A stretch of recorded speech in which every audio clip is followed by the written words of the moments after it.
O que a Bíblia fala sobre a preguiça? Como combatermos a preguiça?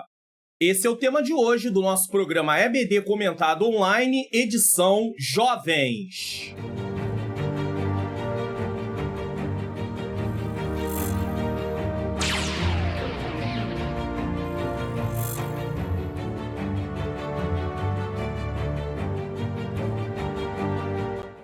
A paz do Senhor, sejam bem-vindos a mais um programa da EBD Comentado Online, edição Jovens. Eu sou o pastor Mário Luna, é com alegria e satisfação que eu recebo você aqui para mais um programa, para mais uma aula. Se você está chegando pela primeira vez, você é muito bem-vindo. Fique conosco até o final dessa programação, porque nós vamos aprender lições importantes em relação à palavra de Deus. Quero avisar a você também que você está numa aula completa, porque aqui eu explico a lição desde o início até o final, servindo para subsídio dos professores, mas também para aqueles que querem aprender um pouco mais ou aqueles que, por algum motivo justificável, não pode comparecer na escola bíblica dominical da semana, naquela semana da aula. Então, aqui também serve para esse propósito. Vamos começar o nosso programa com uma oração. Senhor Deus e Pai, Pai amado e Pai querido, em nome do Teu Filho amado Jesus Cristo, eu venho pedir perdão dos meus pecados, erros, faltas e falhas. Eu venho te render graças por esta grande oportunidade de estar aqui para realizar mais um programa. Senhor, é pela Tua graça que aqui estou, como qualquer outro que está na Tua presença. Mas o Senhor é aquele que tem nos sustentado e nos dado força. Talvez algum professor ou professora está se sentindo cansado, desanimado. Senhor querido, Senhor amado, muitas vezes, Senhor, achando que o seu trabalho não tem uma recompensa. Ó Deus, não está sendo visto, não é visível o resultado. Mas Tu sabes, Senhor, que almas estão sendo impactadas, ainda que não visivelmente. Que o Senhor tome mais uma vez, Senhor, esse programa, que seja edificante. Ilumina nossa mente para compreendermos a Tua palavra e, ao mesmo tempo, sabermos que ela é para a aplicação da nossa vida, em nome de Jesus. Se inscreva no canal, ative o sininho das notificações, deixe o seu like, faça seu comentário, divulgue o canal para pelo menos mais 3 pessoas.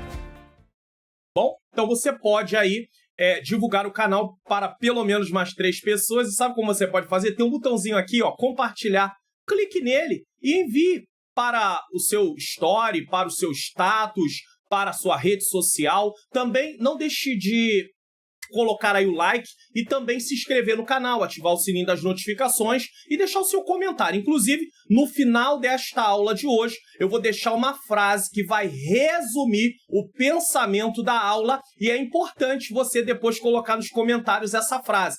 É muito importante. Então não se esqueça, mas só vou falar no final da aula. Eu vou resumir o que a aula está tratando numa única frase para que você venha afixar e os alunos também, você que é professor ou professora, possam afixar em nome do Senhor Jesus Cristo. Bom, hoje nós estamos na lição de número 5, que vai ser ministrada no dia 3 de novembro de 2024, com o tema Proteção contra a Preguiça. O que é a preguiça? Quais são os males da preguiça? E por aí vai. Vamos lá.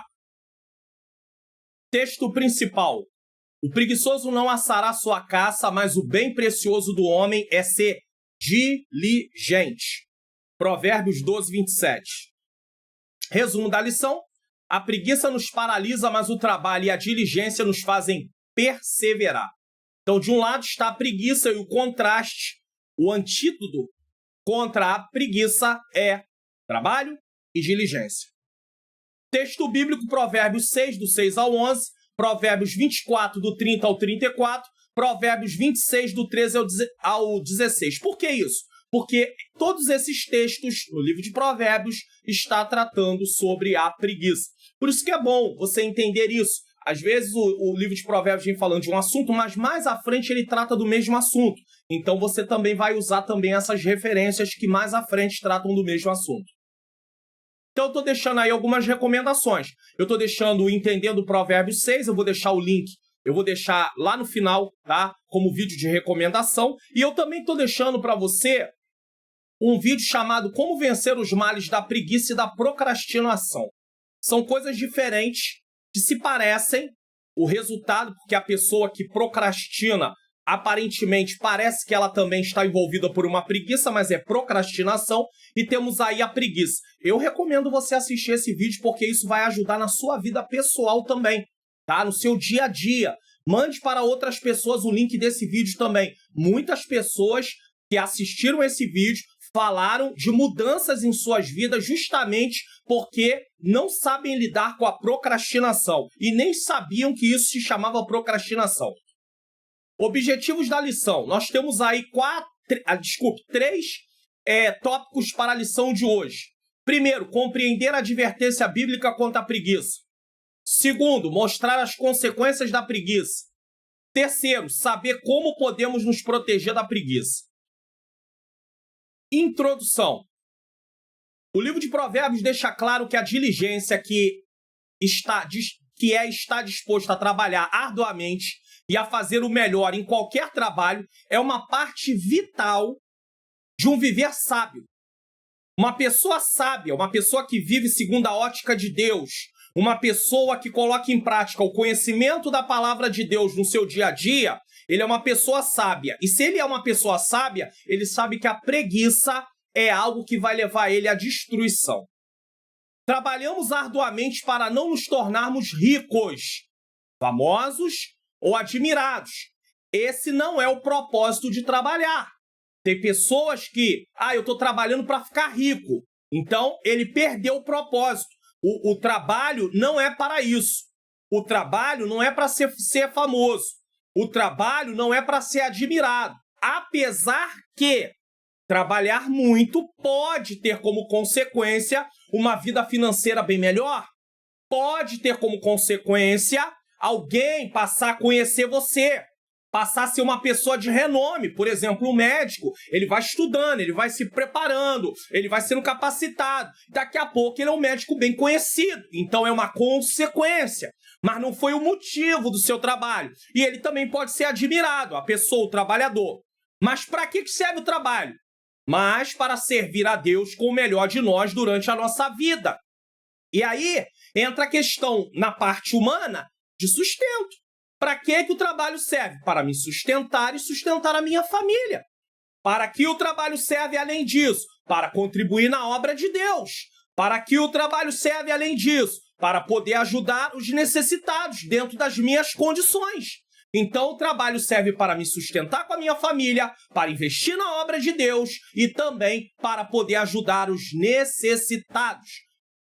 Em uma das cartas no Novo Testamento é falado sobre isso. Eu até vou colocar aqui, porque eu me lembrei dessa questão e eu acho importante colocar aqui. Deixa eu colocar aqui Efésios. Eu nem tenho esse texto aqui, mas me veio à mente. E deixa eu ver se eu acho aqui, que eu acho interessante colocar esse texto aqui para meditarmos, para podermos observar o que é dito.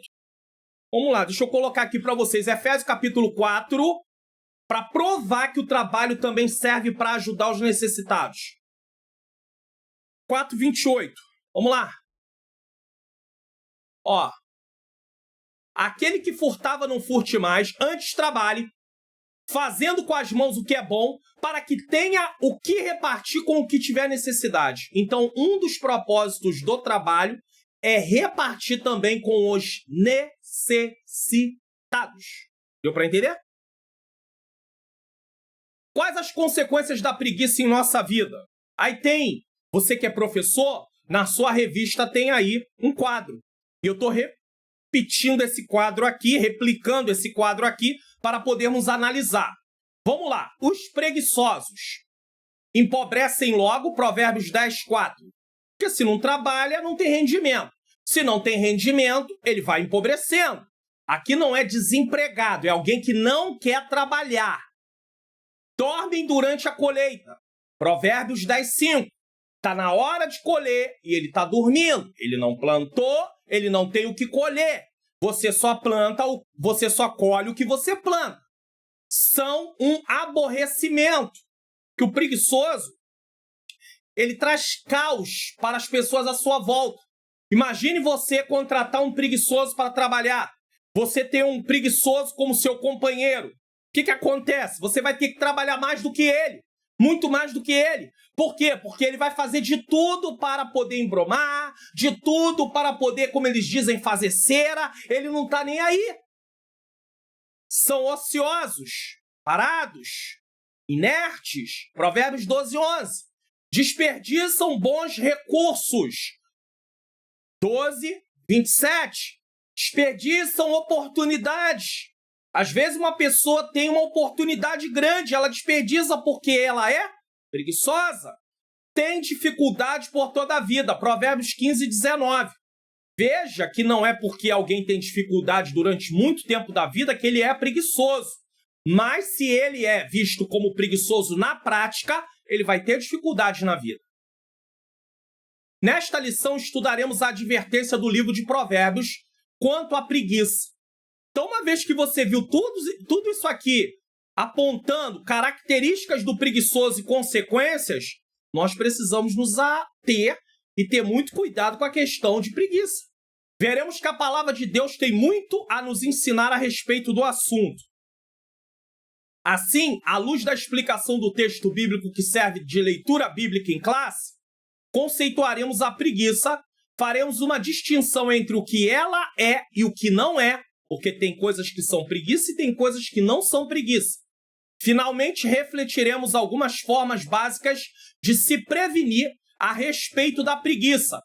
Que haja zelo e fervor em nossos corações no lugar da preguiça. Certo? Então, vamos lá. Tópico 1. Uma advertência quanto à preguiça. Aqui nós vamos falar do seguinte. Primeiro, ponto. Informações iniciais. Segundo, Provérbios 6, do 6 ao 11. Terceiro, Provérbios 24, 30 a 34, 26, 13 a 16. O que ele vai fazer? Ele vai fazer ali um resumo do que trata para nos dar um entendimento do que esses textos tratam para podermos avançar na lição sobre o perigo, proteção contra a preguiça. 1. Informações iniciais. Aqui o comentarista explica como a lição será desenvolvida, tomando como base o texto bíblico correspondente. O livro de Provérbios tem diversas advertências de caráter prático na vida dos jovens. Então, é advertido para podermos praticar. Não é uma coisa que nós ouvimos e deixamos para lá. No capítulo 6, dentre muitas advertências, versículos de 1 a 19, priorizaremos a advertência quanto à preguiça, versículos 6 a 11. Então não tem apenas advertência quanto à preguiça. E quando é falado para o jovem, é porque Salomão ele traz uma linguagem de um pai falando para um filho. Mas isso serve para qualquer pessoa em qualquer idade. Só que nós estamos focando aqui na pessoa do jovem, já que a lição trata para jovens. Correlacionaremos essa seção com a de Provérbios 20, do 30 ao 34. Então tem o 6, do 6 ao 11. 20, do 30 ao 34, que traz uma admoestação contra o preguiçoso. Também ampliaremos essa advertência bíblica por meio de um retrato irônico que o sábio faz a respeito do preguiçoso. Então vamos lá. Provérbios 6, do 6 ao 11. A advertência contra a preguiça em Provérbios 6 traz uma verdade. O estímulo à prática das virtudes, da diligência e do trabalho, uma vez que a preguiça contraria ambos. A preguiça é a contramão de uma vida de diligência e de trabalho, uma vida de esforço, uma vida de dedicação, de perseverança. Por isso, o sábio se volta para a natureza e, por meio da observação da formiga, ele ensina lições de diligência e de trabalho. Então, eu poderia destacar aqui algumas palavras. Diligência, trabalho, observação, em relação à questão de como combater a preguiça. Observação. Preste atenção nessa palavra porque eu vou fazer aqui uma colocação que é importantíssima. A falta de observação e reflexão impede que aprendamos lições valiosas como a importância da paciência, do esforço contínuo e da responsabilidade. Então, nós temos a necessidade de observação e reflexão. Só que nós não estamos observando quase e refletimos sobre coisas do nosso dia a dia. E eu quero dizer uma coisa aqui. Deus nos ensina muitas lições com as nossas atividades do dia a dia, observando situações.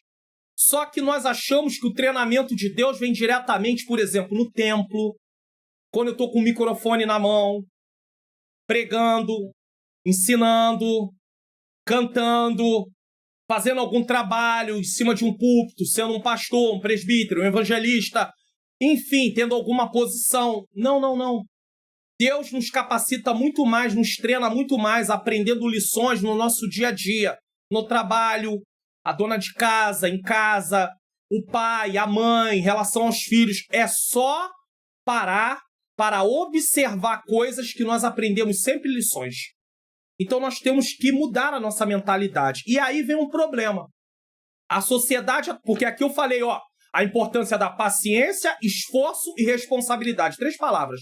Paciência, esforço e responsabilidade. A sociedade atual, focada na velocidade e gratificação imediata, ou seja, nós queremos coisas que vamos fazer que traga resultado imediato.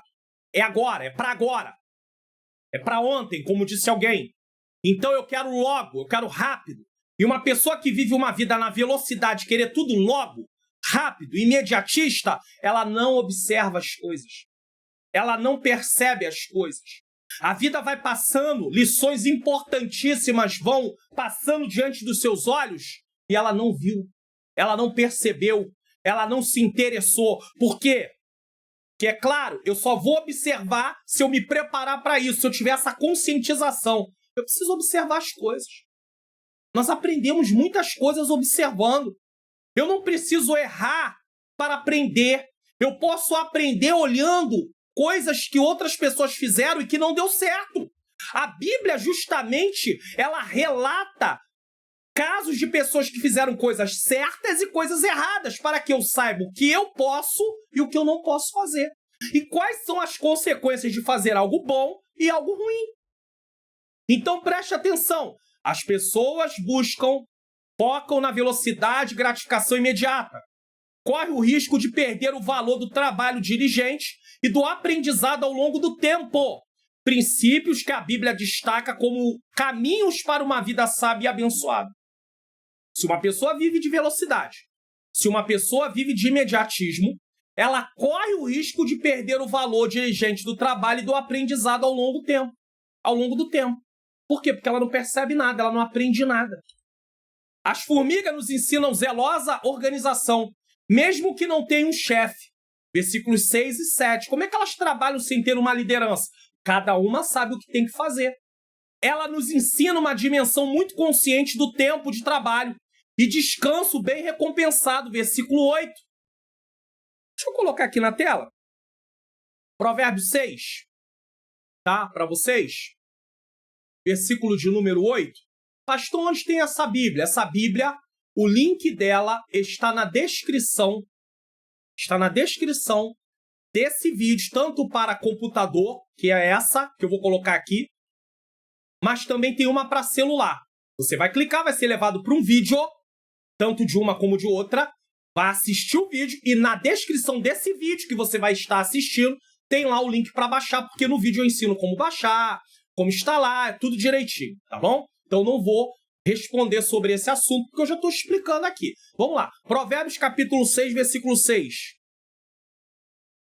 Versículo 8. Desculpe. Olha o que diz aqui, ó. Prepara, sublinha para você. Prepara no verão o seu pão, na cega junta o seu mantimento. Então ela tem o tempo de trabalho. Ela vai ter o tempo de descanso. Então no momento que vem o inverno, ela está precavida.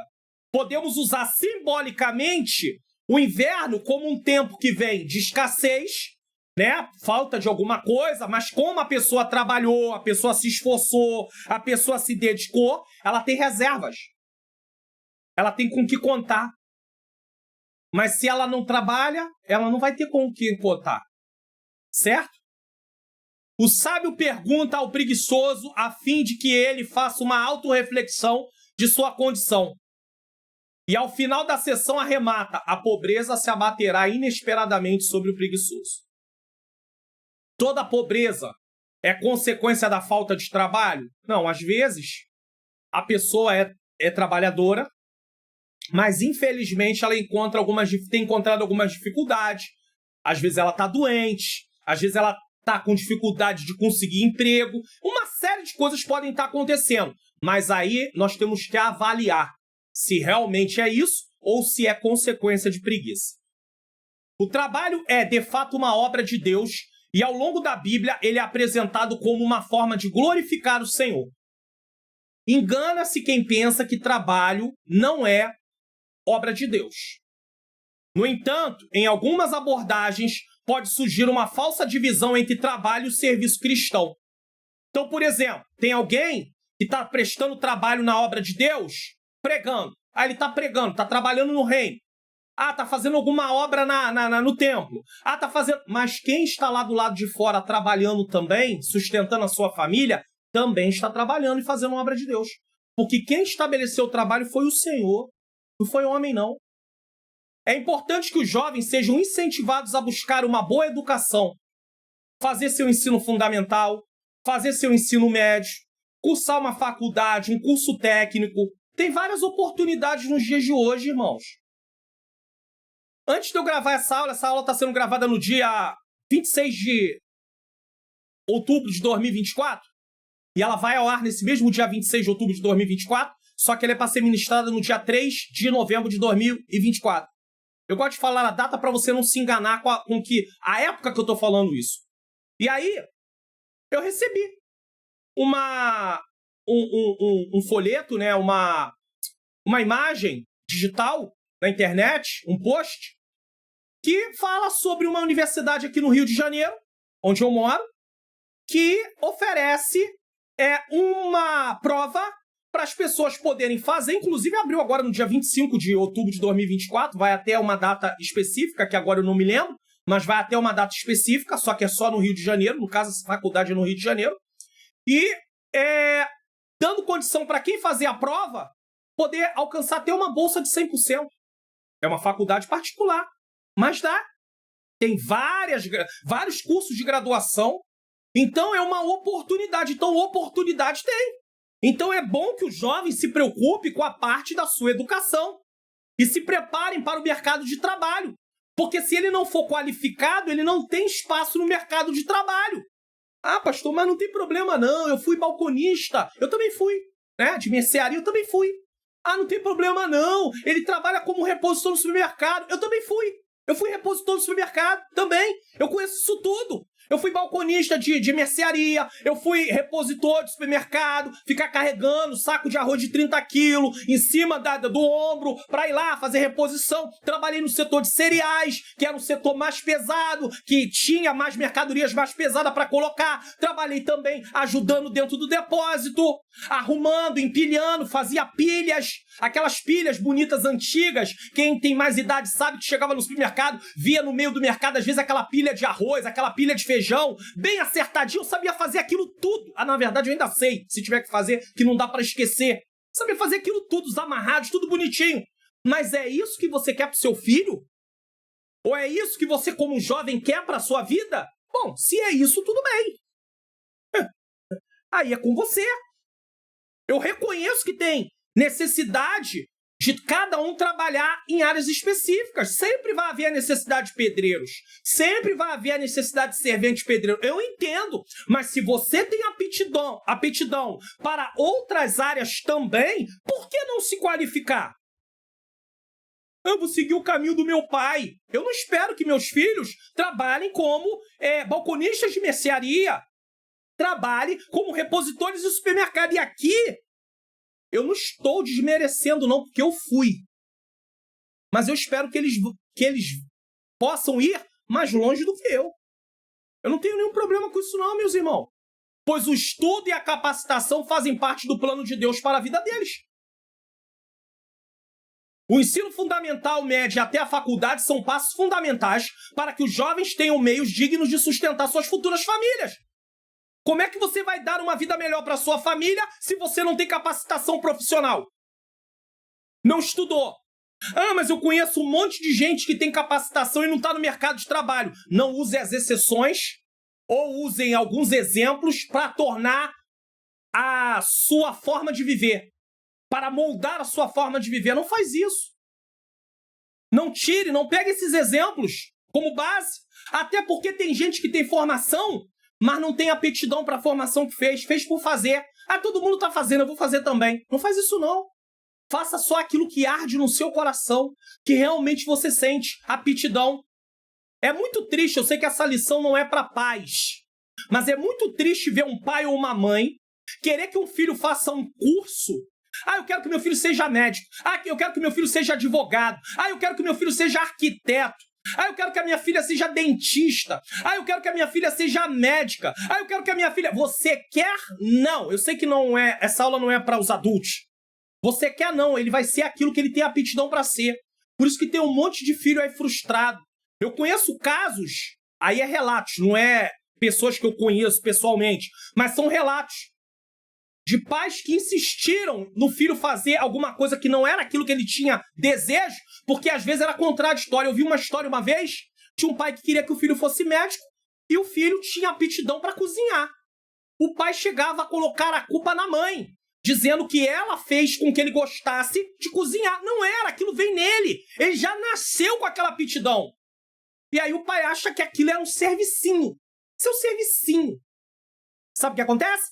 A pressão foi tão grande, tão grande, tão grande. Ele continuou estudando, mas a pressão foi tão grande que ele largou estudo, ele largou tudo e foi para a vida errada. Por quê? Porque a pressão, não que ele não seja responsável pela escolha dele, ele é responsável, mas que o pai contribuiu bastante para jogar o filho do lado de fora, contribuiu. Para jogar o filho num caminho ruim, contribuiu. O pai, não é uma pessoa de fora não, é o pai. Então, pai e mãe. Pai e mãe. Isso aqui é bom para quem é professor se preparar com isso, porque aí você tem base para falar caso um pai e uma mãe vier argumentar, mas de repente você é um pai e uma mãe que está assistindo eu aqui também, porque os professores também são pais e mães. Então, cuidado! Veja bem, você nortear o seu filho é uma coisa. Você obrigar ele a ser aquilo que ele não tem desejo de ser é totalmente diferente. Ah, mas o que ele quer não tem futuro. Isso não vai dar futuro para ele. Ah, minha filha quer ser bailarina. Isso não tem futuro. Ei, senta. Conversa. Chega a uma conclusão. Trabalhe em cima disso. Veja as possibilidades. Porque às vezes você pensa que não tem futuro e de repente ela consiga lá ser alguém que está lá no alto. Tem alguém que abraça a causa dela. E ela passa a ter uma boa remuneração. Tem que estudar bem o caso, mas cuidado com isso. Isso aqui é importante. Não devemos temer que, ao se dedicarem aos estudos, nossos filhos, eles se afastem da igreja ou da obra de Deus. Aqui, principalmente, pais e líderes. Que é o que mais se vê aí é achar que o filho não deve estudar muito porque ele vai ficar longe da obra e Até adulto. Até adulto. Um adulto vai dizer, eu vou fazer uma... Pra quê, irmão? Já passou a época de fazer faculdade. Você já tem 40 e poucos anos. Você já tem 50 anos. O teu tempo já passou. Não passou. Não passou. Pode ser que alguém esteja contente com a vida que está levando. Mas se você tem desejo de fazer uma faculdade com 50, com 60, com 70, não importa. Importa que é uma realização que você quer fazer. Quanto aos outros, ninguém precisa entender aquilo que Deus quer fazer através de você. Ninguém precisa entender. Para que eu vou fazer uma faculdade com 70 anos? Vai atuar onde? Quem sabe durante o tempo que a pessoa está fazendo a faculdade com 70 anos, Deus está trabalhando lá através dela naquele local onde ela estuda. Já parou para pensar nisso? São 4 anos de obra naquele lugar? 5 anos de obra naquele lugar? No final das contas a pessoa está formada, mas Deus quis ela ali dentro. E aí? Quem sou eu para questionar? Engraçado que se a pessoa quer fazer coisa errada, a gente critica. Mas se a pessoa quer estudar, a gente quer criticar também. Eu acho que um dos maiores problemas nossos de ser humano é tomar conta da vida dos outros. Eu acho que nós deveríamos tomar mais... Eu preciso tomar mais conta da minha vida. Preciso tomar conta mais da minha vida. Pelo contrário, essa fase de preparação faz parte do desenvolvimento e amadurecimento pessoal e espiritual. Passando pela faculdade, por uma graduação. O papel da igreja e da família é treinar esses jovens para que mantenham sua fé firme onde quer que estejam. no trabalho, na faculdade, na escola, inclusive no ambiente acadêmico e profissional. Assim, o jovem será capaz de equilibrar sua vida profissional com o serviço a Deus, entendendo que ambos fazem parte da sua vocação como cristão. Quando eu falo de serviço a Deus, o trabalho é um serviço a Deus também, mas aí eu já estou falando na parte diretamente do templo. Então, antes de entrarmos no próximo ponto, não impeça o jovem de estudar, de se qualificar. Vamos incentivá-los a estudar, a se qualificar, a fazer uma faculdade. Sim, isso não é ruim para a obra de Deus. Muito pelo contrário, é muito bom. Deus se agrada que ele seja capacitado para que ele enfrente o mercado de trabalho. Às vezes a gente está preocupado com a presença das pessoas e às vezes não incentiva elas a estudarem, a crescerem, porque tem medo de haver a frequência diminuir. Ei, é uma fase, é um tempo. Depois as coisas voltam ao normal. O importante é o crente estar fundamentado na palavra para que ele não venha a perder a sua comunhão com Deus. Certo? É importante dizer isso aqui. 3. Provérbios 24, 30 a 34, 26, 13 a 16. Tópico anterior, o ponto anterior, nós falamos de Provérbios 6, a partir do 6 ao 11. Agora, essas outras duas referências. Provérbios 24, 30 a 34 traz a observação do sábio a respeito do campo do preguiçoso. Ele tem um campo, ele tem uma propriedade, e o campo dele é o caos. É o que ele contempla, total desordem e ausência de diligente. Versículo 30 e 31. Tem trabalho. Diante da reflexão desse quadro, o sábio arremata mais uma vez, versículo 32. A pobreza virá sobre o preguiçoso de forma inesperada. Ele já falou isso no capítulo 6, e agora fala de novo no capítulo 24. Provérbios 24, 30 a 34 traz a observação do sábio a respeito do campo do preguiçoso. É o que ele contempla. Considera aí aqui, tá? A história de José nos ensina que a prosperidade e o sucesso vêm, em parte, através do esforço e do trabalho diligente. Tem que vir. Prosperidade não é só questão financeira, mas a nível, ela vem também através do esforço e do trabalho diligente. José foi abençoado por Deus na casa de Potifar, mas isso não aconteceu sem ele se esforçar. Às vezes você quer chegar em determinado lugar e você não quer se esforçar. Tem que se esforçar. Ele trabalhou com responsabilidade, integridade e excelência. Então vamos lá. Ele trabalhou com responsabilidade, integridade e excelência. Qual foi o resultado? Deus abençoou o fruto do seu trabalho. Tem gente que quer crescer na empresa que está. Não tem responsabilidade, não tem integridade e nem faz com excelência. Porque sempre, presta atenção, sempre vai ter alguém para falar no teu ouvido. Deixa de ser bobo. Deixa de ser boba. Você está se esforçando aí, patrão não valoriza ninguém. Tá nem aí. Amanhã, se você ficar doente, você é chutado. Vão te descartar. E aí a pessoa ouve aquilo, e como ele não tem uma orientação da palavra de Deus, ele não, ou ele tem acesso à palavra, mas não liga, ele não coloca em prática. Aí o que acontece? Ele começa a comprar a ideia daquela pessoa. E assim como aquela pessoa entrou num caminho de fracasso, ela também entra num caminho de fracasso. Então, dê o seu melhor. Você não pode levar tudo a ferro e fogo. Tudo você quer tudo nos mínimos detalhes. Não, vai ter horas que você vai acontecer, que você vai se esforçar e realmente você pode não ter ali uma recompensa financeira. Mas aquilo pode gerar lá na frente uma oportunidade para você. Pela sua excelência, pela sua dedicação, pelo seu compromisso. Então, cuidado com essas falas, porque tem sempre gente para falar mal da empresa, do patrão, da igreja, do pastor, da liderança. Às vezes eu não entendo, tem gente que fala tão mal que eu fico parado pensando assim, meu Deus, se é tão ruim assim, por que ela está aqui? Por que ela não vai embora? Por que ela não procura outro lugar? Seja na igreja, na empresa, onde quer que seja. Mas não. Ela não sai e ela ainda inflama outras pessoas. Cuidado. Cuidado. A bênção de Deus frequentemente se manifesta quando fazemos a nossa parte com dedicação e sabedoria.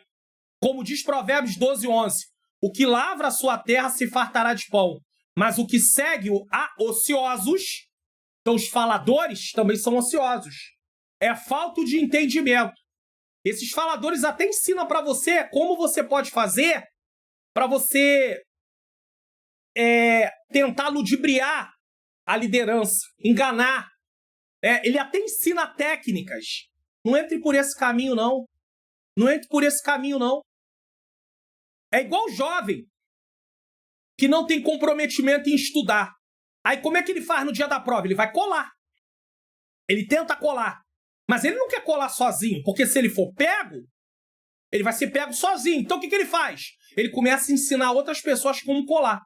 E aí, às vezes, você entra por um caminho desse, como um cristão. Vou colar. Colar é trapaça. É engano. É mentira. Você está quebrando as regras. Isso é pecado. Isso é pecado. Pode falar aí, professor, na sala de aula. O aluno não pode colar. Colar é pecado. Porque ele está trapaceando. É trapaça, é engano, é mentira. Mentira é pecado, ele está mentindo. As respostas que estão na sua prova são mentiras. Que ele conseguiu, foram obtidas através de mentira. A resposta pode ser certa, mas ele adquiriu por meio de mentira, por causa do engano. Se o professor perguntasse, foi você que respondeu isso, ele vai dizer, foi, é mentira. Não é verdade? Então o aluno cristão ele não pode colar, mas aí tem ali o companheiro que vai ensinar as coisinhas para ele. Ih, que nada, fica aí igual um bobo, precisa estudar para quê? Ficar lá dentro de casa estudando, perdendo tempo? Nada, comida eu tenho meio fácil, cuidado com os atalhos. Os atalhos da vida podem te levar para um precipício. Cuidado. Então você pensa que está num caminho seguro, daqui a pouco você está entrando em areia movediça. Está afundando. E na hora que você começar a afundar, aquele que te ensinou a fazer a coisa errada, sai fora e deixa você sozinho ou sozinha. Cuidado. Cuidado. O que lavra a sua terra se fartará de pão, mas o que segue ocioso é falta de entendimento. O esforço humano aliado à bênção divina é um princípio bíblico para o sucesso. Deus abençoa, mas eu tenho que me esforçar. A bênção de Deus vem, mas eu tenho que me esforçar. Em Provérbios 26, 13 a 16, o sábio faz uma ironia a respeito das desculpas do preguiçoso contra ser diligente e trabalhador. Um leão está no caminho, um leão está nas ruas. Ah, eu não vou não. Ai, socorro. Tem perigo lá fora. Não tem perigo nenhum, por isso que é uma ironia. Não tem nenhum perigo. Mas o preguiçoso é dramático. Ele dá desculpas incabíveis. Coisas que você pensa, você fala assim, meu Deus, como pode? O preguiçoso não levanta da cama. Não tem a coragem de levar a mão à boca. Se ele pudesse, você que tinha que dar comida na boca dele. E ainda diante de 7 pessoas que respondem bem, ele se acha sábio. Ele não conhece nada, ele não estuda nada, ele não se prepara para nada, mas ele é o sabe tudo. Você conhece alguém assim? Você conhece alguém assim que é o sabe tudo? Você sabe que ele não é diligente, você sabe que ele não é estudioso, mas ele tem resposta para tudo. Sabe de onde vem essa resposta? Da cabeça dele. Ele não estudou, não aprendeu, não se preparou, mas ele tem resposta para tudo. É o sabe tudo. Cuidado, cuidado, cuidado. Certo? E ainda diante de 7 pessoas que respondem bem, ele se acha sábio, dono da verdade, ou seja, o preguiçoso entra num processo de negação. Misericórdia. Esse versículo destaca a autossuficiência e a teimosia que caracteriza um preguiçoso. Ele se acha autossuficiente, ele se acha bom, ele se acha capaz, mas ele não sabe. Ele tira as coisas da cabeça dele. Por quê? Porque ele não quer aprender, porque ele não quer ser diligente. Ele rejeita conselhos, acreditando que sua própria maneira de pensar é superior, mesmo diante de múltiplas opiniões sensatas. Então você vê, ele não é pronto para poder aprender. Ele acha que ele sabe. E esse não é o caminho que Deus quer. Ele precisa tomar conselhos e saber que o caminho que ele está trilhando é errado. Mesmo que a Bíblia diga que aquilo é errado, o preguiçoso não quer saber disso. Ele passa a estar num grau, ele vai crescendo na preguiça e chega a um ponto que ele não é mais ensinável. Ou seja, ele recusa. O que a gente pode fazer? Então, orar. Mas que Deus tenha misericórdia de não chegarmos a esse ponto. A preguiça não é apenas uma questão de falta de ação. Guarda isso aqui. Mas também envolve uma atitude de resistência à correção e à sabedoria. Porque o preguiçoso ele tem um problema. E esse problema não é só a questão de não querer trabalhar, de não querer fazer alguma atividade. É uma questão dele não querer aprender, no sentido de mostrar para ele, olha, isso aqui está errado, você precisa fazer. Ele não quer fazer. Ele se fecha para aprender e assim se afasta do caminho que poderia levar ao crescimento, tanto pessoal como espiritual. Nós precisamos entender que durante toda a nossa vida nós temos que estar propensos a aprender, dispostos a aprender. O preguiçoso não quer aprender. Ele acha que já sabe tudo. Então ele nunca aprende, ele não cresce, ele fica estagnado. As outras pessoas vão e ele fica. E o pior, ele acha que está certo. Isso é terrível. 2. A preguiça e suas consequências. Aqui nós vamos falar, primeiro ponto, conceituando a preguiça. Segundo ponto, o que não é preguiça. Terceiro ponto, a preguiça paralisa seu desenvolvimento. E aqui cabe bem esse vídeo que eu vou deixar lá no final. Como vencer os males da preguiça e da procrastinação. Porque uma das coisas que não é preguiça é procrastinação. Mas durante a lição nós vamos falar de mais algumas coisas. Certo? É importante salientar isso. 1. Conceituando preguiça. A levantar está com preguiça. Pode ser uma menina, um menino, enfim. Um rapaz, um homem, uma mulher. De maneira geral, preguiça tem a ver com aversão ao trabalho. Um estado de prostração, morosidade e lentidão. Então, a preguiça tem a ver com um estado de aversão ao trabalho. E esse trabalho não necessariamente precisa ser numa empresa ou por conta própria. Pode ser, inclusive, atividades do dia a dia.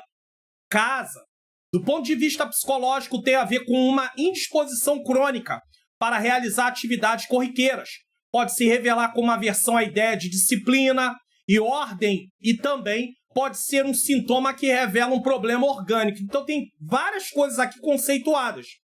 Essa questão de aversão ao trabalho, a questão também de uma indisposição crônica a nível psicológico, aversão à ideia de disciplina, organização, coisas organizadas dentro de casa, não, tá? Ordem, e também pode ser de sintoma que revela um problema orgânico, do organismo. Além disso, com a preguiça, é impossível. Além disso, com a preguiça é possível desencadear sentimentos como tédio, melancolia, e a partir de uma combinação de fatores orgânicos, uma combinação, não apenas um, e ambientais, a depressão. E aí entra as situações das emoções e tudo. Não é que todo preguiçoso vai ser levado à depressão, mas existe várias coisas que podem contribuir. Quem nunca sentiu aquele sentimento de vazio ao tomar consciência da perda do tempo por causa de uma prostração causada pela preguiça? Aí você pensa assim, eu podia ter feito, eu não fiz. Quando esse estado se torna crônico, até mesmo a saúde é afetada. Porque a preguiça vai sendo apresentada em graus. E cada vez vai piorando se não for mudado isso. Estudos mostram que o sedentarismo e a falta de atividades estão ligadas a uma série de problemas de saúde, como a obesidade, depressão e até doenças cardíacas. Uma pessoa sedentária, uma pessoa com falta de atividade, não faz nada, só deitado, TV, tela de celular. Isso traz várias consequências para a saúde. Obesidade, depressão, doenças cardíacas. Além disso, a inércia emocional e espiritual pode distanciar a pessoa de seu propósito, criando um ciclo de insatisfação e estagnação. Com certeza, você já viu, teve a oportunidade de ver pessoas que às vezes reclamam muito e fazem pouco. E aí você olha assim e fala assim, mas meu Deus, essa pessoa vive reclamando, mas ela precisa tomar uma atitude, mas ela não toma. Então ela está parada, ela está inerte. Ela está ali dentro daquele ciclo. E isso faz com que ela se torne uma pessoa insatisfeita. Às vezes as pessoas falam assim, se você não está gostando do que está ouvindo, muda o que você está falando.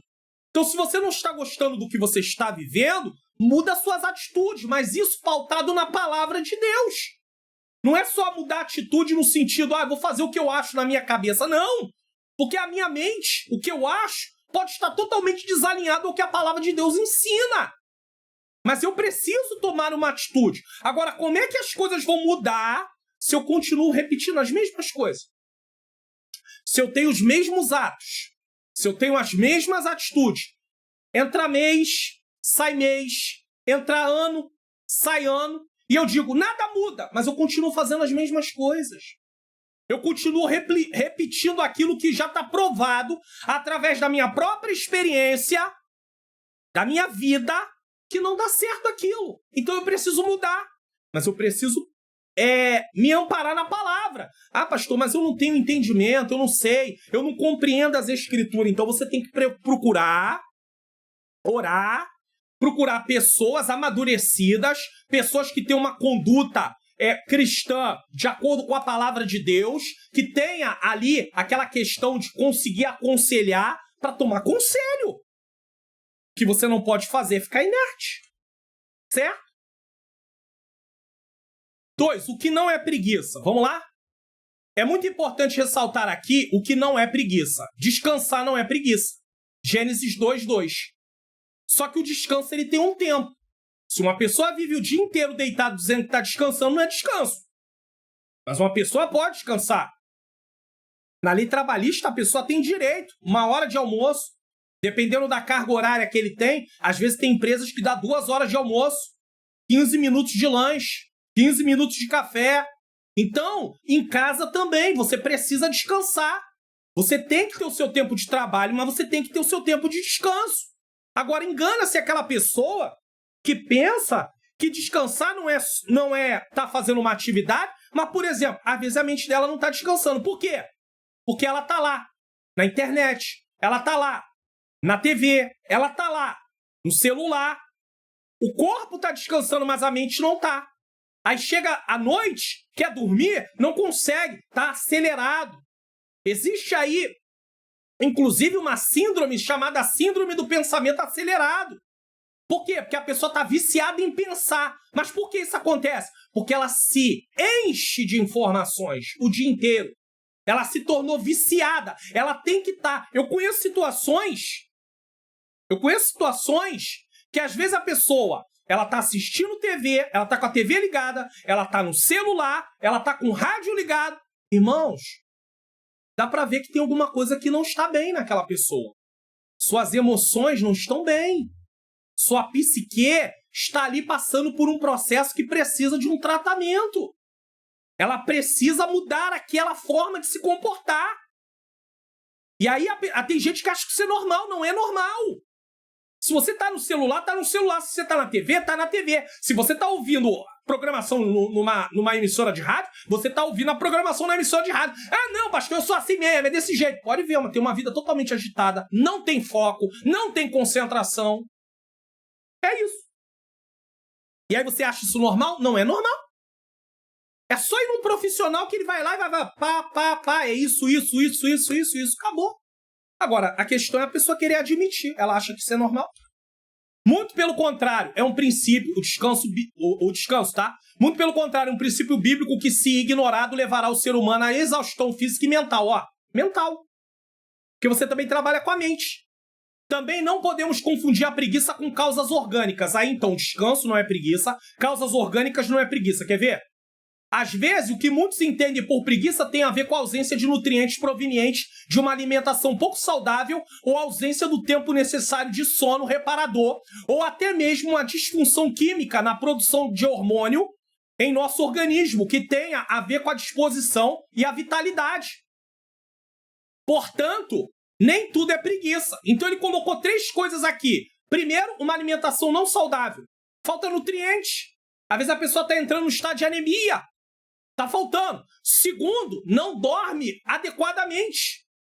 Tem um sono perturbado. Porque se enche de informações.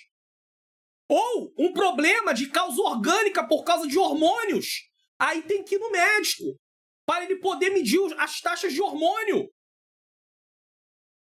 E aí, saber o que está acontecendo.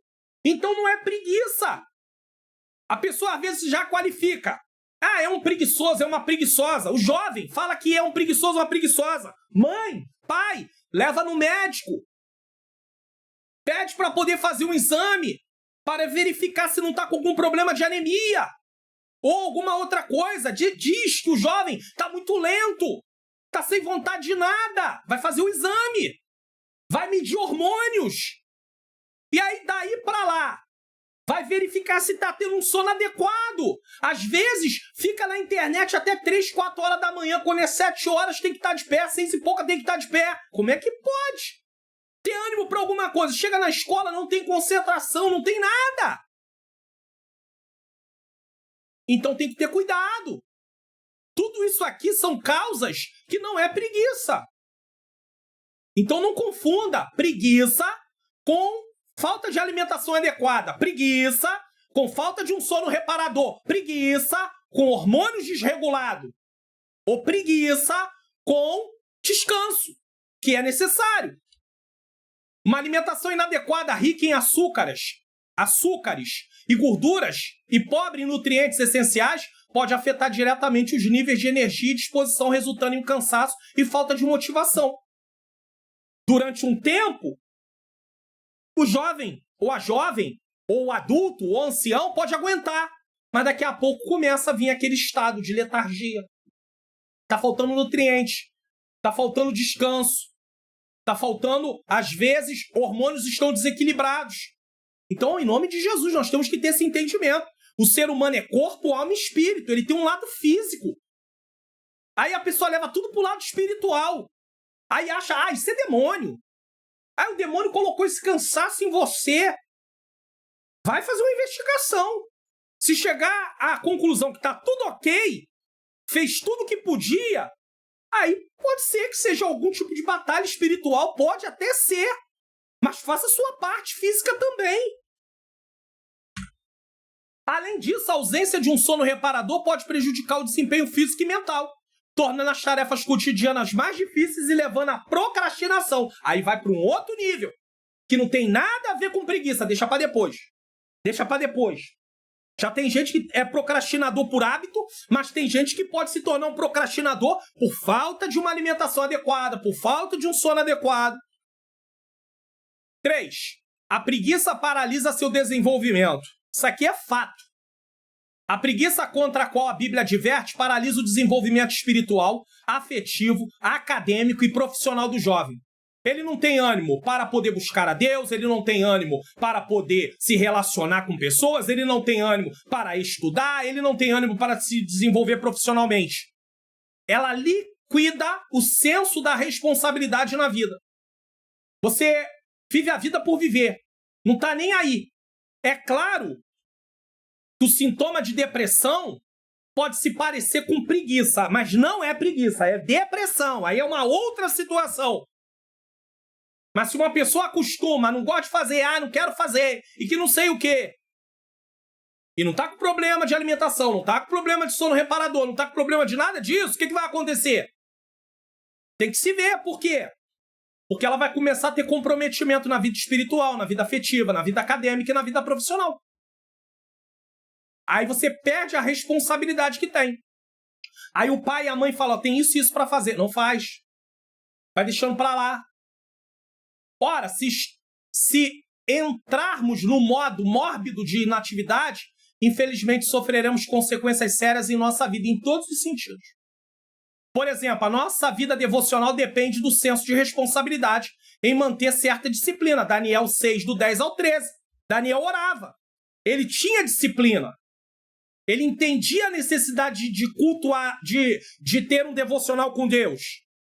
Ele entendia. Então, nós temos que ter esse senso de responsabilidade. Não tem como. Por mais que nós tenhamos uma vida, as coisas para fazer, mas nós temos responsabilidade. Por exemplo, eu sei que semanalmente eu tenho uma aula de adultos e outra de jovens para gravar aqui no canal. Eu tenho que ter essa responsabilidade.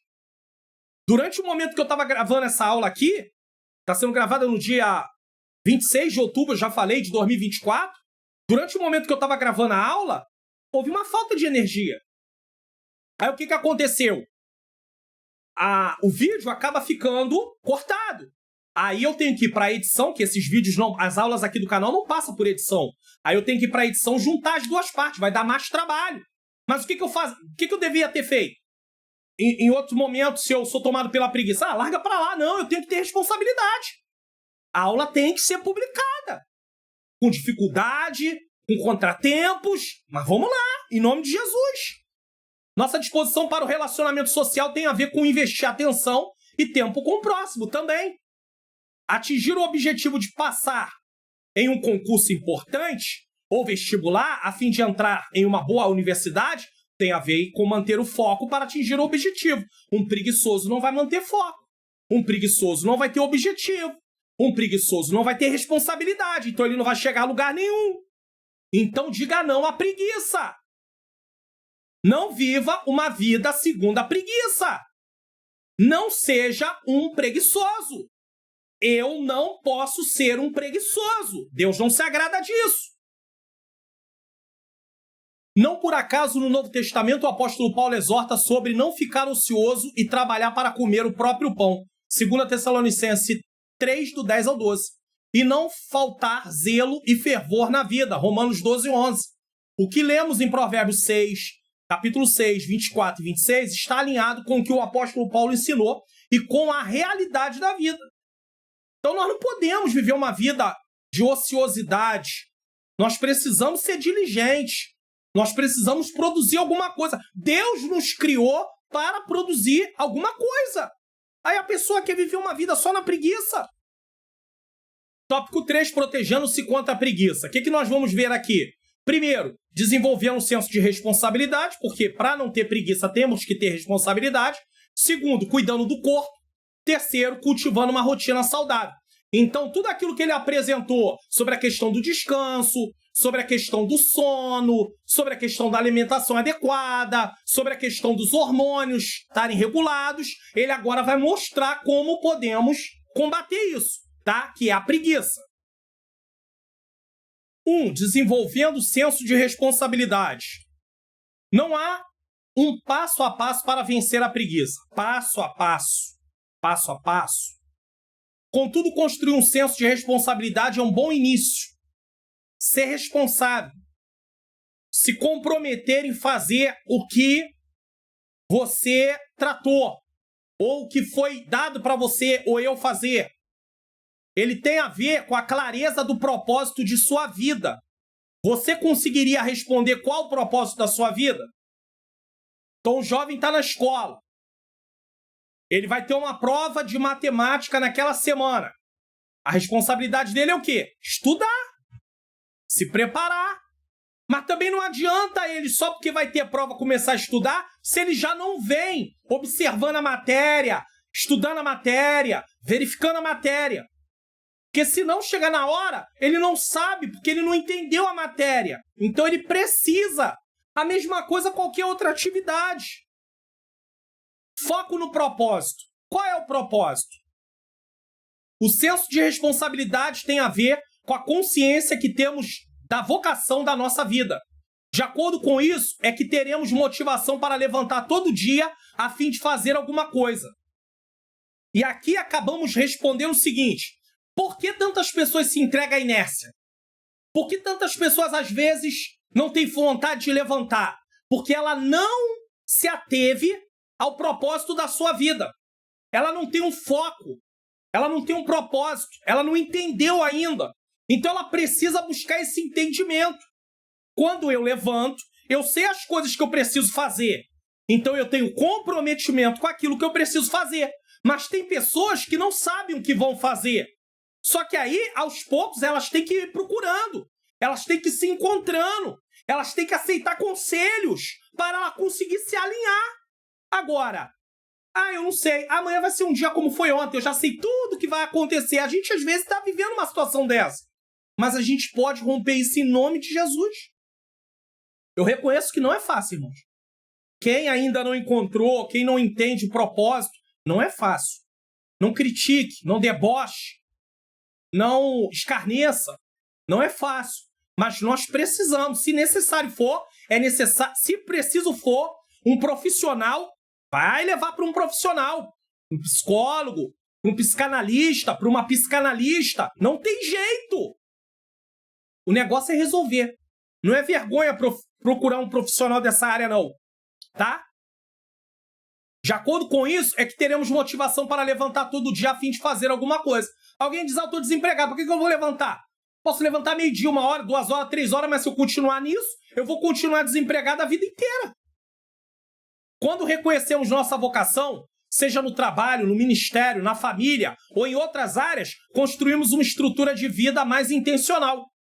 A dona de casa, uma mãe, ela tem filhos, ela sabe que tem que levantar, tem que colocar os filhos na escola.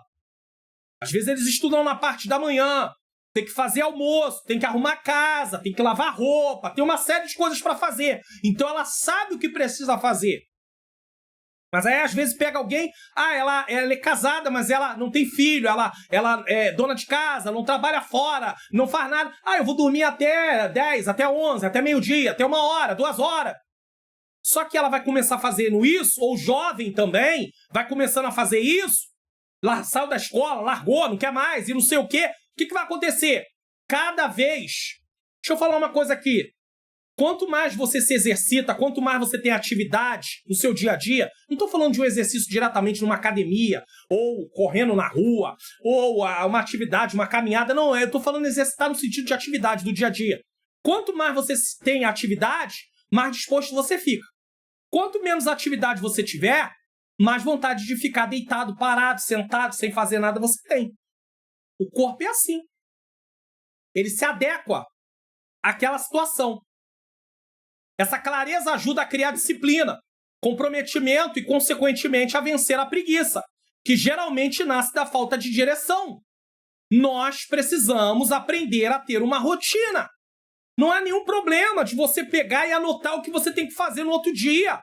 Ou você ter ali anotações da semana inteira. Não tem problema nenhum. Isso te ajuda. Pastor, eu odeio rotina. Mas infelizmente você vai precisar aprender a lidar com rotina. Porque tem rotina, não tem jeito. É verdade que determinados tipos de trabalho têm menos rotina. Por exemplo, uma pessoa que é vendedora, se ela tiver realmente aptidão para aquilo, uma hora ela está no cliente, outra hora ela está em outro cliente, uma hora ela está num lugar, outra hora ela está em outro lugar. Sempre tem coisas diferentes acontecendo. É diferente de um ambiente fechado, às vezes dentro de um escritório. Todo dia a tarefa é a mesma, praticamente. Mas cada pessoa tem sua forma de adequação. Cada pessoa se adapta melhor a determinada situação devido à aptidão que ela tem. É por isso que temos que descobrir quais são as nossas aptidões, principalmente também na área profissional. De acordo com o Provérbios 6, o preguiçoso não tem motivação para se levantar. Tá aí, ó. Para que eu vou levantar? Não quero fazer nada. Aí alguém diz, não tenho, eu não tenho o que fazer. Sempre nós encontramos o que fazer. Sempre. Eu passei um momento da minha vida onde eu tive um princípio de depressão. Eu me lembro que muitas vezes, eu morando onde eu moro aqui com a minha esposa, mas eu não estava casado com ela ainda, eu morando aqui sozinho, muitas vezes eu ficava repetindo coisas para que eu não entrasse num estado totalmente de inércia. Então eu limpava a casa, a minha mãe desde cedo eu aprendi, né? Minha mãe colocava para fazer tarefas de casa, então eu sei lavar, passar, cozinhar, eu sei fazer tudo. E aí eu ficava, às vezes, a casa estava limpa, mas eu repetia a limpeza por quê? Porque eu tinha que ter alguma coisa para fazer. Naquele tempo eu estava desempregado, não estava conseguindo trabalho. Hoje eu estou vivendo na obra do Senhor diretamente. Meu trabalho é aqui, é gravar as aulas, é sair para pregar, ensinar, enfim. Mas naquele tempo não tinha isso. E aí? Eu tinha que me exercitar de alguma maneira. Então eu reconhecia que às vezes eu tinha limpado a casa, no final da semana eu estava limpando a casa de novo, para mim ter o que fazer. Para não entrar num tédio, num desgosto, num sentimento que eu não serviria para nada. Então nós temos que ter esse entendimento. Nós precisamos procurar o que fazer. Se procurarmos, vamos achar. Assim, algumas perguntas assertivas podem ser feitas a nós mesmos para criar esse senso de responsabilidade. Vamos lá, Quais perguntas? Qual é o propósito da minha vida? O que eu desejo que Deus pense ao meu respeito? Que legado quero deixar para as pessoas com as quais me relaciono? Aí você vai perguntar assim, pastor, você vai indagar o seguinte, pastor, me diz uma coisa, como é que eu sei o propósito da minha vida? Como é que eu sei o propósito para a minha vida profissional? Como é que eu sei o propósito a nível do que eu vou fazer na obra de Deus? As aptidões que você já tem. Deus te deu aptidões quando você nasceu. Tem pessoas que têm aptidão mais para uma coisa, outras têm mais para outras. Geralmente você vai trabalhar dentro do campo que você já tem aptidão. Geralmente não é só uma área, às vezes você tem mais de uma área. Por exemplo, eu, no meu caso, área administrativa, área da informática, área da psicanálise, psicologia. Tudo são áreas que eu poderia me debruçar dentro da informática. Manutenção, montagem de computadores, poderia trabalhar na parte cibernética a nível de segurança da internet. Eu gosto dessas áreas assim. Mas o Senhor me chamou para um ministério. Me chamou para a parte pastoral, aconselhamento, ensino. Então, mas isso não impede, por exemplo, o meu conhecimento dentro da área de internet, de informática, tem me ajudado aqui. Às vezes meu computador dá problema, dentro das minhas limitações a nível de recursos para uma nova máquina, eu espero em Deus um dia, né, que eu estou usando a máquina em favor da obra também, o tempo inteiro praticamente, pelo menos 4 anos aqui, mais 4 anos, essa máquina tem mais de 10 anos, ela já não está aguentando, mas eu vou lá, eu mexo, por quê? Porque me ajuda, a aptidão que eu tenho me ajuda a não precisar levar para um profissional, eu mesmo faço. Então me ajuda, a parte de designer, né? As imagens do canal, tudo que é feito aqui, quem faz sou eu, porque eu sei fazer. Senão eu teria que pagar alguém para fazer, mas como eu pagaria se eu não tenho esse recurso no momento? Então você tem que descobrir quais são as suas aptidões. Eu conheci uma irmã que ela adorava organizar a igreja. Tem gente que quer estar com o microfone na mão. Vou até suspender o que eu gravo aqui, ó. Tá? Microfone, tá aqui. Esse aqui é o microfonezinho que eu gravo. Microfonezinho é a maneira de falar, tá? Então tem gente que quer estar com o microfone na mão. Quer estar com o microfone na mão. Mas outros não querem microfone. Quer estar lá organizando, arrumando. Tirasse ela de lá para ver o que acontecia, ela ficava triste, amuada. Então é a aptidão da pessoa. Nem todo mundo vai ter aptidão para ser um advogado. Nem todo mundo vai ter aptidão, talento para ser um jornalista. Nem todo mundo vai ter aptidão e talento para ser um arquiteto ou uma arquiteta. Então você vai trabalhar dentro daquela área. A mesma coisa na obra de Deus. Tem gente que gosta mais de estar ali no departamento de obras sociais, envolvido mais com evangelismo, durante o dia, madrugada, sai com a equipe, tá mais nela. Tem outros que foram mais chamados para a área do ensino. Isso não quer dizer que não vai sair para evangelizar, mas eu estou mostrando que cada pessoa tem chamado para uma área específica, até mesmo na parte de trabalho.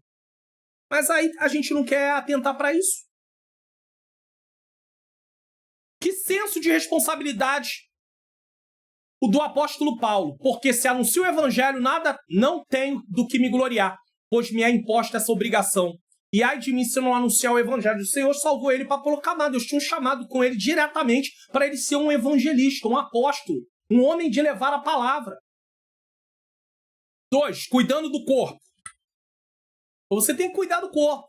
Exercício, alimentação, tem que cuidar do corpo. Com o senso de responsabilidade, primeiro nós temos responsabilidade. Sabemos que temos que fazer coisas. Estabelecido? Agora devemos fazer a manutenção do nosso corpo para executar a nossa responsabilidade. Um corpo fraco não vai conseguir ter responsabilidade. Uma coisa que geralmente nós descuidamos na juventude é com o nosso corpo e com a alimentação, condicionamento físico e sono. Na verdade, não só na juventude, muitos de nós nesse dia a dia aí, corrido, estamos descuidando de tudo isso. Alimentação, condicionamento físico, sono. Se não nos alimentarmos bem e de maneira saudável, não teremos os nutrientes adequados para dar conta da nossa responsabilidade. Imagina, eu trabalho muito mais com a mente do que com a parte física do meu corpo. Esforço físico. Eu preciso ter nutrientes que me dê condição de ter uma memória adequada. Então, há uma série de coisas. Também, se não cuidarmos do nosso condicionamento físico, teremos problemas físicos e falta de mobilidade para dar conta de uma rotina. Estou sempre parado, estou sempre sentado. Chama-se sedentarismo. Eu mesmo preciso me movimentar mais. Tenho me movimentado pouco. Eu preciso. Pensar não, pensar é bastante, estudar muito. Graças a Deus, Deus tem me dado condição de estar estudando direto. Mas eu preciso me movimentar mais. Também não é possível dormir tarde, acordar cedo e render bem ao longo do dia. E é o que mais nós fazemos. Dormimos tarde, acordamos mais cedo, ou então dormimos tarde, acordamos mais tarde, mas aí o dia não rende. É impossível. O sono é precioso para a nossa recuperação após um dia de trabalho e de estudo. E outra coisa, Deus fez a noite para dormir, o dia para podermos ter as atividades. Muitos estão trocando o dia pela noite, a noite pelo dia. É verdade que tem trabalhos que as pessoas realizam durante a madrugada? Sim, mas tem gente que não trabalha durante a madrugada, à noite, e tá aí acordado. Aí depois quer dormir até 1, 2, 3 da tarde. Aí fica difícil, irmão. Por isso, alimentar-se de maneira saudável, alimente-se de maneira saudável, trate de seu condicionamento físico, durma num horário regular em que o seu corpo descanse e se restabeleça para uma nova rotina. Quantas pessoas, um dia dorme às 10, outro dia dorme à noite, outro dia dorme 3 da manhã, outro dia dorme 2, outro dia dorme 1. Irmão, aí o corpo não sabe que hora que você vai dormir. É bom você ter algo regular, como também a hora da alimentação. Tem gente que um dia almoça meio-dia, outro 2 horas, outro dia 3 horas, outro dia 4 horas, aí a pessoa fala assim, pastor, mas é a minha rotina. Só que essa rotina está te destruindo, está me destruindo. O ideal é nós termos um horário regular, para que o nosso organismo conheça, saiba, a nossa mente já esteja programada. Agora é hora de almoçar, agora é hora de lanchar, agora é hora de jantar. Aí não, cada dia é 1 hora. Aí fica difícil, irmão. O corpo não sabe. Ele se perde. Último ponto, 3, cultivando uma rotina saudável. Então nós vimos aqui, anteriormente, a parte da responsabilidade, o cuidado com o corpo. É importante esse cuidado, é importante os horários. Você tem horários para tudo. Uma hora pode fugir, mas tem que ter ali uma rotina para isso. Senão, você fica todo desregulado. E aí você não entende. Por causa de que tanto cansaço? Por causa de que tanto desânimo? É justamente por causa disso. Rotina. Tem gente que odeia a rotina. Observe a natureza. O exemplo da formiga, visto em Provérbios 6, mostra-nos como seu ritmo e tempo são harmoniosos. Olhe para as 4 estações: outono, inverno, primavera e verão. E aí? Nós temos que ter consciência disso. Podemos deixar isso de lado. Então, há tempo para tudo. É preciso uma rotina. Você criar uma rotina. É saudável criar uma rotina. Ainda que alguém diga, eu odeio rotinas. Usa esse termo, a pessoa. Mas precisa. Precisa. Porque se você não tiver uma rotina, você não faz. E se você não fizer, você vai ficar insatisfeito. Você vai achar que a vida não tem sentido. Por quê? Olha, tem gente que funciona da seguinte maneira. Deixa eu explicar aqui. Você pode falar isso aí. Talvez o jovem, tem uns que podem ler e já se sente satisfeito apenas pela questão da leitura e não precisa colocar lá que vai ter que ler, colocar o capítulo da leitura daquele dia. Mas tem gente que precisa colocar. Eu estou lendo o livro tal, agora dia tal, capítulo tal, às vezes é a própria Bíblia, o capítulo da Bíblia, depois marcar com um ok lá. Aquilo traz uma sensação de dever cumprido, tarefa realizada. Isso é interessante. Hormônios são liberados por causa disso. Independente do que ocorra no mundo, esse ciclo acontecerá. Aqui, ó. Outono, inverno, primavera e verão. Independente. Vai ser isso. Devemos aprender com a natureza. Ora, a rotina não é para nos oprimir. Pelo contrário, ela é para nos dar maior liberdade para escolher as melhores opções que estão diante de nós. Se você é uma pessoa que se organiza, você vai conseguir organizar melhor o seu tempo em tudo. As suas tarefas, em tudo. Nenhum atleta chega ao objetivo sem uma rotina. Nenhum. Nenhum escritor publica um livro sem uma rotina básica. Não. Hoje eu vou escrever. Amanhã não sei. Depois eu vou ver. Não. Ele precisa ter uma rotina. Eu vou escrever um livro. Qual é o tema do livro? Quais são os capítulos que vão ter no livro? Tá bom, quais são os dias que eu vou sentar para escrever o livro? Qual material eu vou pesquisar para escrever o livro? Ele tem que fazer tudo isso, ele tem que pensar em tudo isso. Estou dando aqui alguns pontos, porque dessa parte eu entendo um pouquinho. Nenhum artista desenha uma tela sem uma rotina que se enquadre à sua realidade. Senão você não tem tempo. Você vai escrever um livro? Eu não tenho tempo. Por quê? Não tem rotina? Não se planejou? Não se programou? Tem que se programar. Senão aparecem coisas que não são importantes e toma o lugar da importância daquilo que é importante na sua vida. Não pode. E aí você vai estar toda hora distraído ou distraída. Diga isso também na sala de aula. O jovem distraído. Por quê? Porque não tem um foco, não tem um objetivo. Tudo que aparece vai distraindo ele. E cada dia mais ele vai ficando longe daquele propósito que ele quer alcançar. Por quê? Porque não tem rotina. Seja jovem, seja adulto, seja quem for. Lembremos-nos que o primeiro capítulo de Gênesis mostra um Deus que trabalhou com rotina. Gênesis 1:2. Em Números, ele ensinou o seu povo a se organizar e a desenvolver uma rotina. Números 1:2. A rotina é um grande antídoto contra a preguiça. E Deus espera que nos organizemos por meio de uma rotina saudável, tanto por dentro quanto por fora. Quando fala de saudável, é porque não adianta você colocar mais coisas do que você pode fazer. Senão você não consegue. Uma rotina bem estruturada ajuda a combater a inércia, que muitas vezes é a porta de entrada para a preguiça. Fica parado hoje, amanhã mais um pouco, daqui a pouco vai se tornando uma pessoa preguiçosa. Gostoso ficar aqui. Quando temos horários, metas claras e equilíbrio entre o descanso e o trabalho, nos aproximamos do ideal da diligência, que a Bíblia ensina, como vemos no exemplo das formigas. Então você tem que ter horário, metas claras, equilíbrio entre descanso e trabalho. Não pode só trabalhar, mas não pode só descansar. Porque se você só descansar, o descanso é importante. Mas se você só descansa, já está no campo da preguiça. Além disso, a organização externa reflete nossa vida espiritual. Nós nos organizamos porque isso também vai influenciar a nossa vida espiritual. Quando buscamos uma rotina que inclua momentos de devoção, oração, estudo da palavra, estamos também cultivando um coração mais disposto a servir a Deus e a cumprir nossa vocação. Por isso precisamos de uma rotina. Porque se você não tiver uma rotina, você não tem tempo para o seu devocional. Você não tem tempo para poder estudar alguma outra coisa. Você não tem tempo para uma outra atividade. Então tem rotina. Conclusão. Vamos para a frase que eu falei. A frase para repetir aí no comentário. Coloque aí no comentário. Eu não posso ser um preguiçoso, Deus não se agrada disso. Eu não posso ser um preguiçoso, Deus não se agrada disso. Isso resume a lição de hoje. Proteção contra a preguiça. Eu não posso ser um preguiçoso. Deus não se agrada disso. Mas como é que eu não vou ser um preguiçoso? Aí tá aí durante toda a lição explicando como não ser um preguiçoso. E eu ainda vou colocar um vídeo aí de recomendação para você, entendendo o Provérbio 6 e também os males da preguiça e da procrastinação.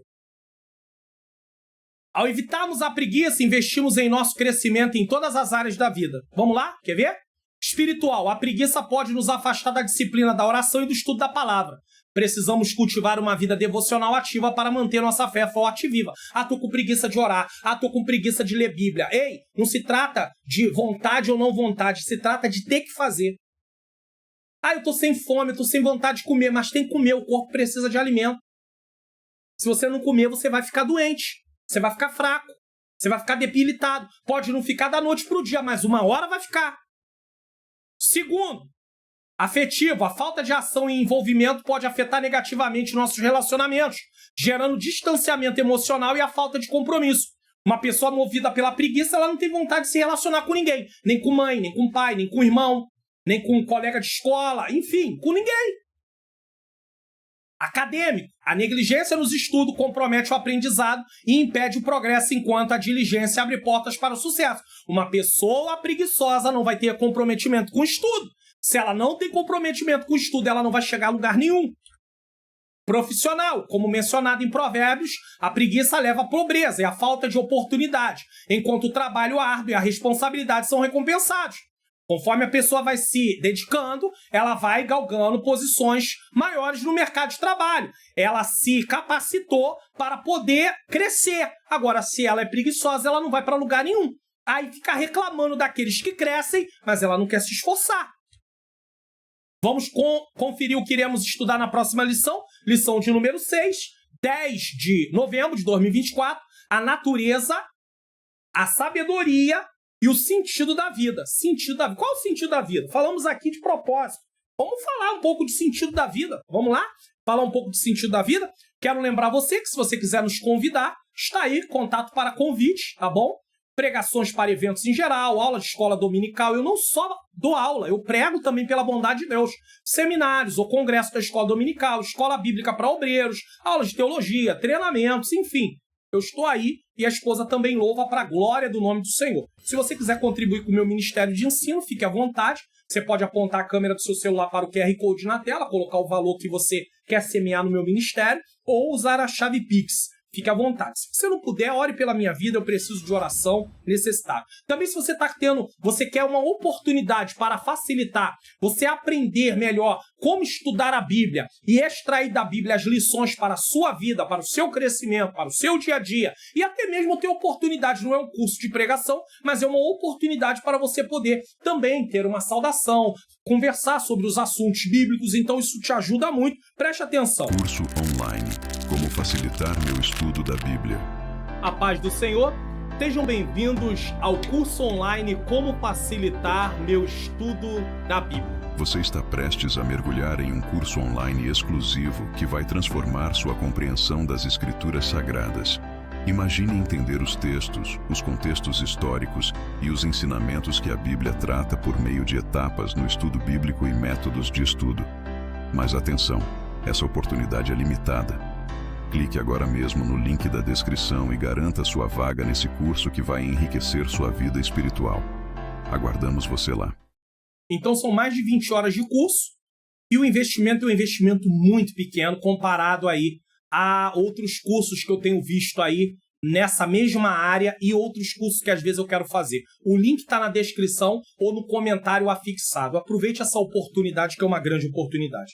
Nesse momento, vamos orar. Eu vou deixar os vídeos aí de recomendação na próxima tela. Nos vemos na próxima aula, se assim o Senhor nos permitir. E o Senhor é bom e a sua misericórdia dura para sempre. E não se esqueça, eu não posso ser um preguiçoso, Deus não se agrada disso. Coloque aí no comentário, em nome do Senhor Jesus Cristo. Vamos orar? Senhor Deus e Pai, te agradeço por mais uma lição. Te agradeço por mais uma aula. Apesar do contratempo que houve aqui durante o momento da aula, da gravação dessa aula dessa vez, eu te louvo, Senhor, porque consegui concluir a aula. Senhor, responsabilidade. Me ajuda a ter responsabilidade. Me ajuda a ter foco. Me ajuda, Senhor querido, a organizar de uma forma saudável a minha rotina. Ajuda, Senhor, os professores, que eles possam levar isso para a sala de aula também. Não nos deixa nos entregar à preguiça, à inércia, à inatividade, Senhor. Tenha misericórdia de nós. Toma nas tuas mãos nossas vidas, que venhamos nos preocupar com o nosso corpo físico, com nossa alimentação, com o nosso sono. Senhor querido, Senhor amado, com tudo. Fazer visitas regulares ao médico, ver como é que está o nosso organismo. Que o Senhor nos ajude, Senhor. Eu entrego tudo isso nas tuas mãos, em nome de Jesus. Amém. Receba a bênção apostólica e nos vemos aí, vídeos de recomendação na próxima tela. Que o grande amor de Deus, a graça do nosso Salvador Jesus Cristo, e a doce comunhão do Espírito Santo seja com todos nós que aguardamos a volta do Senhor e todos digam amém!